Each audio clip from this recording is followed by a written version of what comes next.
بسم اللہ الرحمن الرحیم۔ مور کو جنت سے کیوں نکالا گیا؟ السلام علیکم دوستو، میں ہوں محمد سلمان اور آپ دیکھ رہے ہیں حق کا ساتھ۔ چلیے ویڈیو شروع کرتے ہیں۔ مور جتنا اب خوبصورت ہے، اس سے کہیں زیادہ جنت میں خوبصورت تھا۔ مور کی خوبصورتی پہ سبھی پرندے فدا تھے، لیکن ان سب خوبیوں کے باوجود مور سے ایسی کون سی خطا ہو گئی جس سے اللہ تبارک و تعالیٰ نے مور کو جنت سے نکال دیا۔ اللہ تبارک و تعالیٰ نے جب حضرت آدم علیہ السلام کو اماں حوا کو پیدا فرمایا، اس کے بعد ان کو جنت میں بھیج دیا۔ وہ دونوں جنت میں بہت ہی پرسکون رہتے تھے، بہت ہی لذیذ میوے پھل کھایا کرتے تھے، لیکن ایک اناج جس کو کھانے سے اللہ پاک نے انہیں منع فرمایا، اور وہ اناج گندم تھا۔ چونکہ شیطان حضرت آدم علیہ السلام کی وجہ سے ہی جنت سے نکالا جا چکا تھا، اسی وجہ سے شیطان کی حضرت آدم علیہ السلام سے دشمنی ہو گئی تھی۔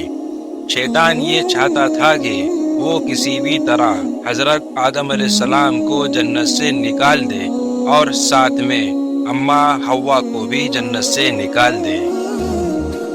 شیطان کو یہ خبر ہوئی کہ حضرت آدم علیہ السلام کو تمام میوے کھانے کی اجازت ہے، لیکن گندم کھانے کی اجازت نہیں، تو شیطان انتقام کی آگ دل میں لیے جنت کے دروازے کے پاس بیٹھ گیا اور 300 سال تک وہاں پر بیٹھا رہا کہ کوئی جنت کے دروازے سے باہر آئے اور شیطان اس سے بات کر سکے۔ ایک دن اچانک سے مور جنت سے باہر آ گیا۔ شیطان اس کو دیکھتے ہی بہت خوش ہو گیا۔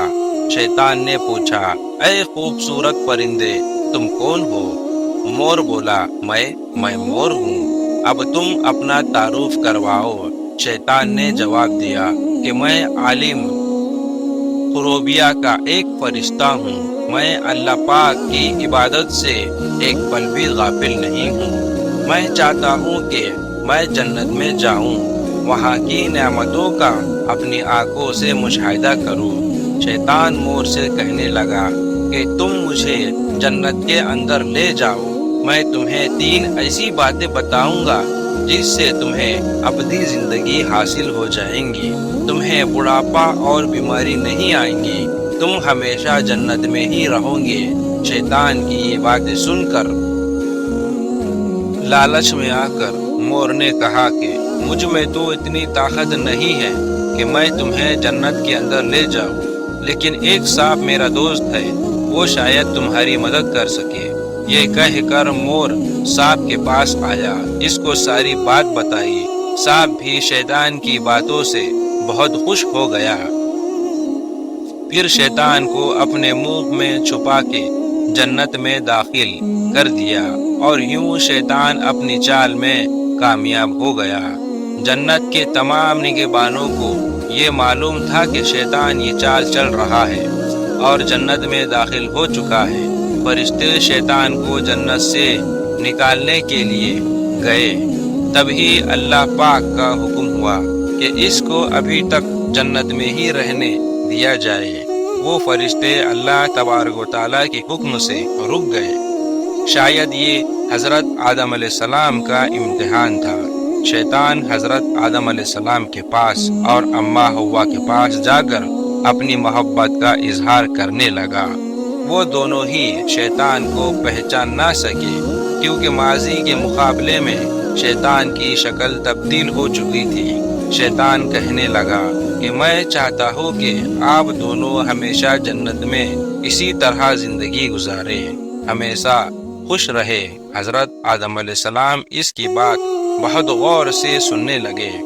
شیطان نے کہا، اگر آپ میری بات مان جائے تو آپ کو جنت کی اور بھی تمام سہولتیں ملیں گی۔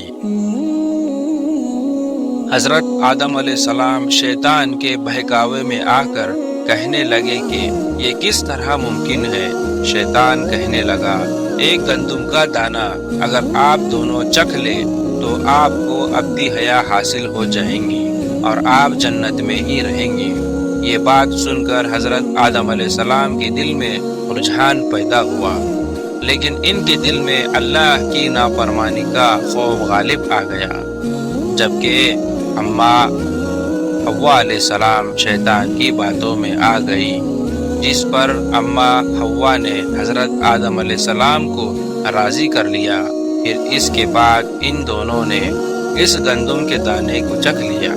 جیسے ہی گندم کا دانہ ان کے اندر گیا تو دونوں کے صدر واضح ہو گئے، جس کے بعد دونوں اپنے اپنے صدر چھپانے لگے اور خوف خدا سے کانپنے لگے۔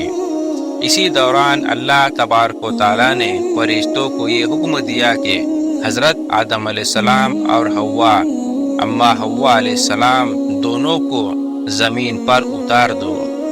حضرت آدم علیہ السلام کو شری لنکا کے قریب نیچے زمین پر بھیج دیا، جبکہ اماں حوا کو جدہ کی سرزمین پر اتارا گیا۔ جن خوبصورت پیروں سے چل کر مور شیطان کو جنت کے اندر لے کر آیا تھا، وہی خوبصورت پاؤں اللہ پاک نے مور سے لے لیے۔ سانپ جو اپنے منہ میں شیطان کو چھپا کر لایا تھا، اس کے منہ کی خوبصورت خوشبو کو چھین کر اس میں زہر ڈال دیا گیا، پھر مور کے ساتھ ساتھ سانپ کو بھی جنت سے نکال دیا گیا۔ میرے عزیز دوستو، یہ ویڈیو آپ کو کیسی لگی؟ کمنٹ باکس میں کمنٹ کریں۔ ویڈیو پسند آیا تو لائک کریں، صدقہ جاریہ سمجھ کے شیئر کریں، اور ہمارے چینل کو سبسکرائب کرنا مت بھولنا۔ بیل آئیکن کو بھی پریس کریں تاکہ آنے والی ہماری ہر نوٹیفیکیشن آپ تک پہنچے۔ اللہ حافظ۔